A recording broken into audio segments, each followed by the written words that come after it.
नमस्कार. Life with रंजनामध्ये सर्वांचे सहर्ष स्वागत आहे. मैत्रिणींनो, रोज रोज नाश्ता काय करायचा, जेवण काय करायचे, हे प्रश्न सतत आपल्याला भेडसावत असतात. तसेच नाश्तासुद्धा पोटभरीचा, झटपट होणारा आणि पौष्टिक असावा असा देखील आपला प्रयत्न असतो. त्यासाठी मी असाच एक पदार्थ बनविणार आहे, तो म्हणजे मिक्स धान्यांचा दलिया. हा पदार्थ सर्वांनाच खूप आवडेल. संपूर्ण रेसिपी सविस्तर सांगितलेली आहे, त्यामुळे शेवटपर्यंत रेसिपी नक्की पहा. चला तर मग रेसिपीला सुरुवात करूया. दलिया बनवण्यासाठी काय काय लागणार आहे ते पाहूया.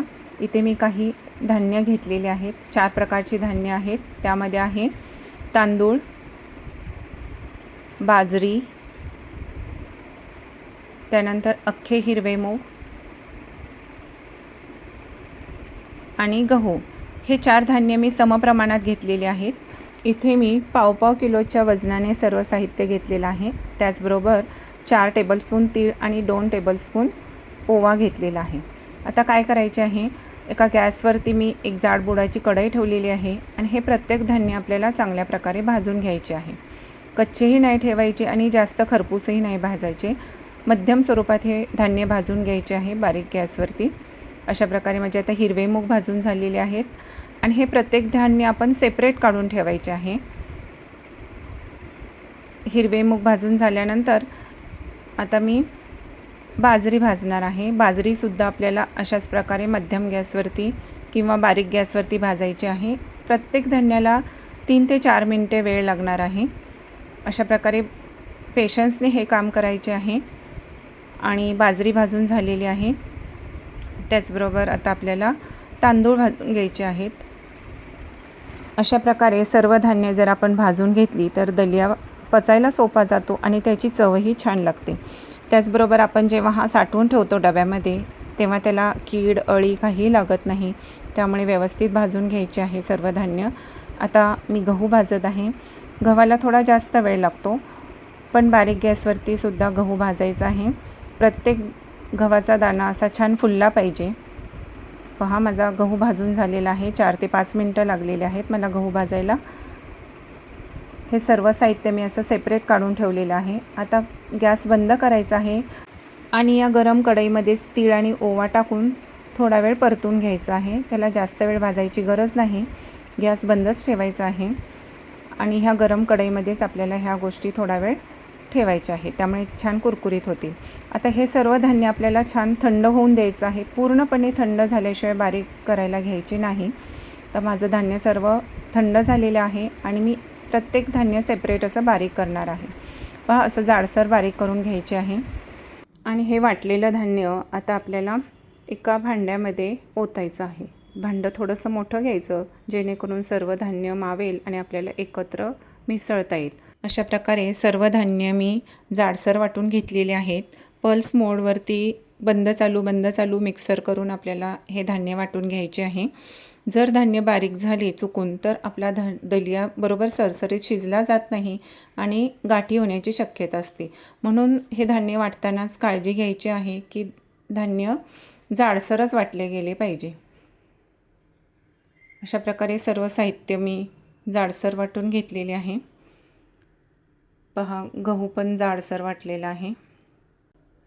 त्यानंतर यामध्ये मी जे तीळ आणि ओवा ठेवलेला होता ते सुद्धा त्यामध्ये टाकणार आहे.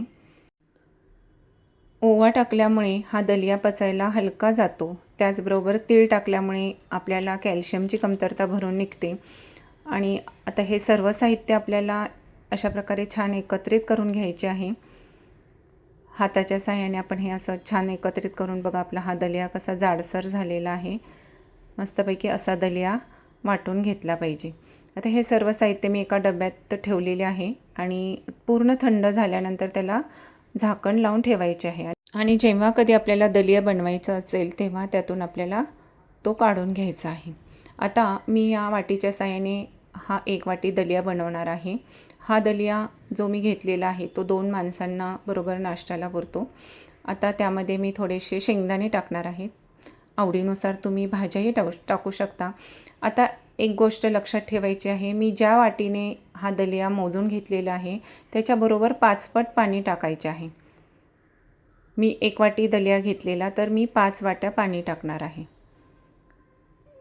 आता या दलियामध्ये तुम्ही इतर भाज्याही टाकू शकता, मके टाकू शकता, हरभरे टाकू शकता, कोणतंही भाजी टाकू शकता आणि त्याची पौष्टिकता अजून वाढवू शकता. चवीपुरतं मीठ टाकलेलं आहे आणि हे सर्व साहित्य मी चमच्याने ढवळून घेतलेलं आहे. तर हा दलिया आपल्याला कुकरमध्ये शिजवायचा आहे. कुकरमध्ये शिजवल्यामुळे तो लवकर शिजला जातो, जास्त वेळ लागत नाही. कुकरमध्ये मी 2 ग्लास पाणी टाकून हा दलियाचा टोप ठेवलेला आहे आणि हा कुकर आपल्याला सुरुवातीला 1 मिनिटे गॅस मोठा ठेवायचा आणि त्यानंतर बरोबर 20 मिनिटे बारीक गॅसवर कुकर ठेवायचा आहे.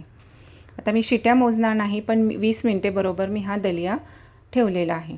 आता याच्यामध्ये पाण्याचं प्रमाण जास्त असल्यामुळे मोठा गॅस ठेवला तर ते पाणी ओतू जाण्याची शक्यता असते, म्हणून आपल्याला बारीक गॅसवरच हा दलिया 20 ते 25 मिनिटे शिजवायचा आहे. कुकर पूर्णपणे थंड झाल्यानंतर हा दलिया मी बाहेर काढलेला आहे आणि पहा दलिया किती छान शिजलेला आहे. सर्व दलियातील कण छान मऊसूत शिजलेला आहे आणि त्यातले शेंगदाणेसुद्धा चांगले शिजलेले आहेत. असा सरसरीत दलिया झाला पाहिजे. तुम्हाला अजून थोडा पातळ हवा असेल तर पाण्याची मात्रा अजून तुम्ही वाढवू शकता. आता हा दलिया दह्यासोबत किंवा दुधासोबत किंवा तुपाची धार सोडून थोडासा गूळ घालून कुणाला जसा आवडेल तसा खाऊ शकता. हा दलिया खाल्ल्यामुळे आपल्याला भरपूर ऊर्जा मिळते, पोट भरल्यासारखे वाटते, वजन नियंत्रणात ठेवण्यास मदत होते, त्याचबरोबर भरपूर आपल्याला पोषणमूल्य मिळतात. म्हणून ही रेसिपी नक्की ट्राय करा. तुमच्या घरातल्या सगळ्यांना हा दलिया खूप आवडेल. कसा वाटला तुम्हाला आजचा व्हिडिओ? आवडला असेल तर लाईक करा, शेअर करा आणि सबस्क्राईब करा. धन्यवाद.